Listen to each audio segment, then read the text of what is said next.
Aloha, everyone. My name is Rheyann, and today I will be presenting my plastic project, Small Steps, Big Impact, a Waste Reduction Action Plan for Sounds of Success Preschool. I completed this project for Biology, People and Nature at Chaminade University. So for my project, I wanted to make an eco-friendly change in a place where I could personally observe the problem and the results. I chose the preschool where I work because I noticed that our classroom produced a lot of waste every day. So my goal was to show that small changes in our daily routine can help the environment and teach young children how to care for the land. So a little about me. I am a preschool teacher at Sounds of Success Preschool, and because I work in the classroom every day, I was able to see how much waste we produce during meals and classroom activities. I noticed disposable dishes, paper, food, and other materials being thrown away regularly. I chose this project because I wanted to improve my classroom while teaching the children about Malama Aina, or caring for the land. So I believe children can begin learning sustainable health habits at a young age. Simple routines such as recycling and reusing materials can become that stay with them as they grow. So, who I worked with, I completed my project at Sons of Success Preschool and Learning Center in Aiea, Hawaii. My main partner was Laurie Castro, the co founder and administrator of the preschool. So, I spoke with Laurie about the waste problems I had observed, and she supported my idea. But we also discussed concerns such as costs, sanitation, staff workload, and classroom space. We decided to begin with my classroom as a trial project. This allowed us to test the changes before trying to introduce them throughout the entire school. So our goal was to create a more eco-friendly classroom environment without necessarily breaking the budget. So identifying our waste problems. So before creating my action plan, I observed the waste produced in my classroom and other classrooms. And one of the largest problems was the disposable of plastic cups, bowls, forks, and spoons. So these materials were used only once and then thrown away. Another problem was limited recycling access. So the school had a recycling bin in the kitchen, but it's far from my classroom.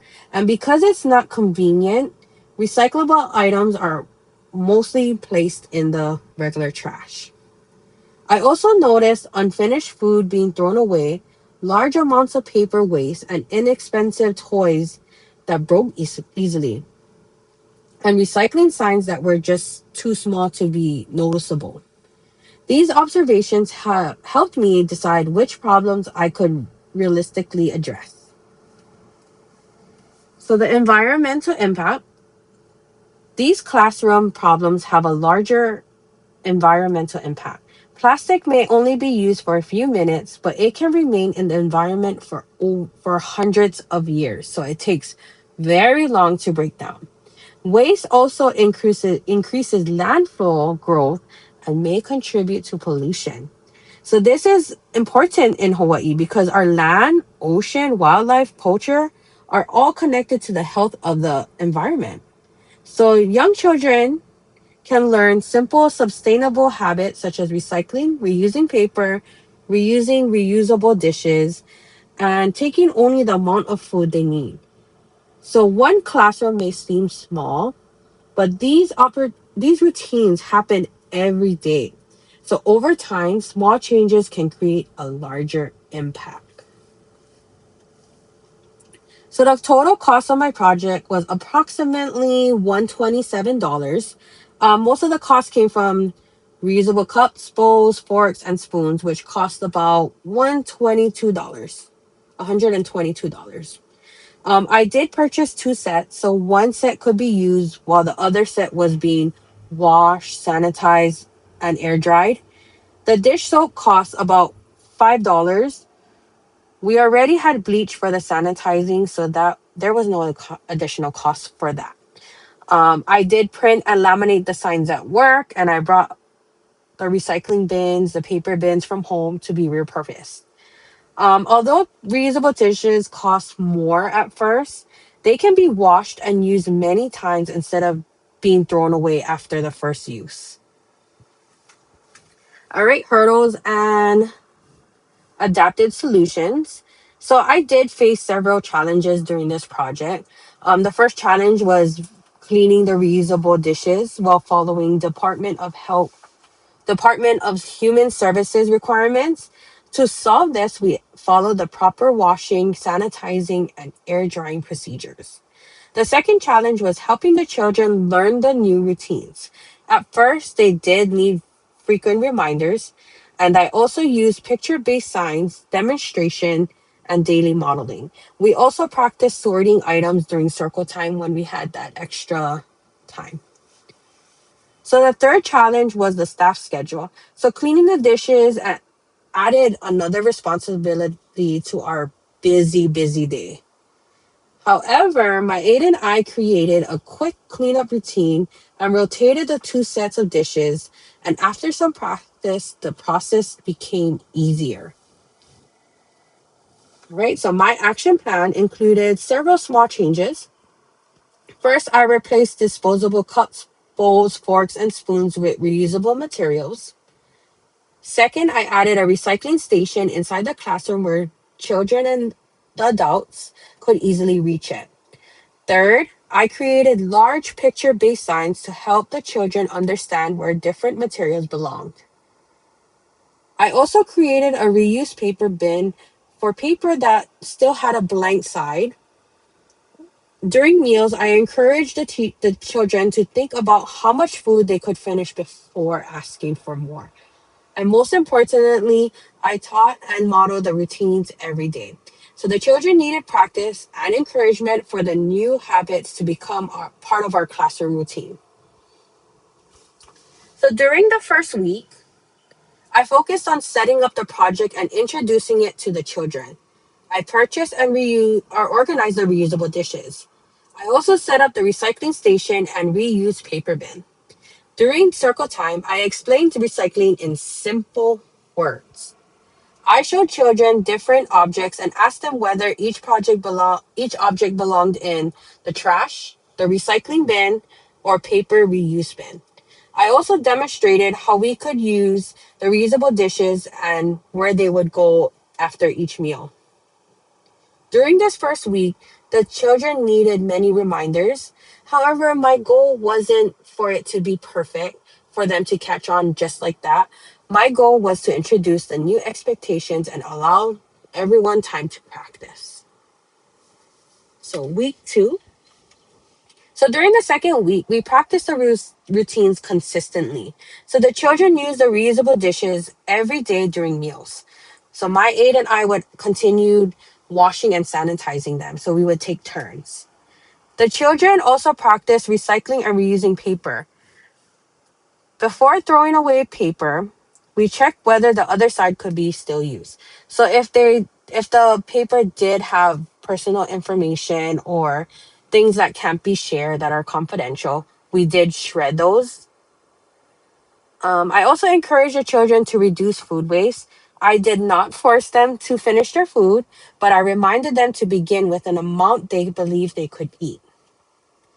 By the end of the week, some children remember the routines without being reminded. A few children even began reminding their classmates where items belonged, either in the trash or the recycling or the reused paper bin. So during the third week, I evaluated the project. So I observed whether the children were using the correct bins, whether the reusable dishes worked with our schedule, and whether teachers and children are using the reusable bin. So I also looked at which parts of the project were easy and which parts of the project that needed improvement. So at the end of the week, I shared my observation and results with Laurie. So we did discuss the positive results and ways the project could continue after my course ended. So we also talked about possibly introducing similar routines in other classrooms. So this evaluation helped me understand that a project does not have to be perfect to make or create a meaningful change. So the results.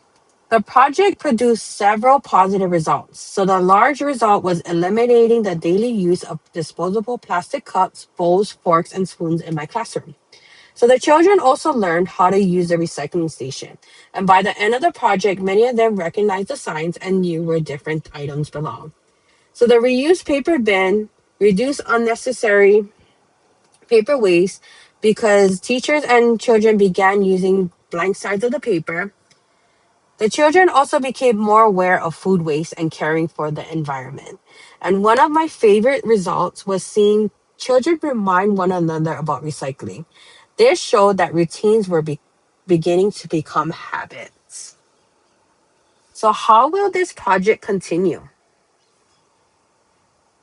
To help this project continue, I will provide Laurie with the visual signs, shopping information, classroom routines, and implementation ideas. So the recycling station, reusable dishes, and reused paper bin can remain in the classroom. So the routines can be taught to new student and staff members. In the future, the student may be able to expand the project to additional classrooms. Each classroom could begin with something simple, such as a recycling bin or a reused paper bin. The school could also consider replacing broken plastic toys with more durable materials when the budget allows. So leaving the materials and routines behind will help the project continue even in my absence. So I would like to thank Laurie Castro for supporting my project and allowing me to complete it at Sounds of Success Preschool.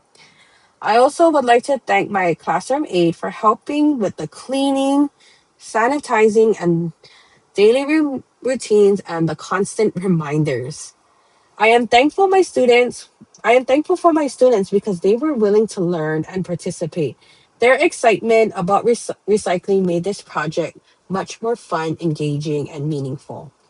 Finally, I would like to thank Dr. Genevieve Griffiths and Chaminade University for giving me the opportunity to connect and learn in this course with my classroom and community.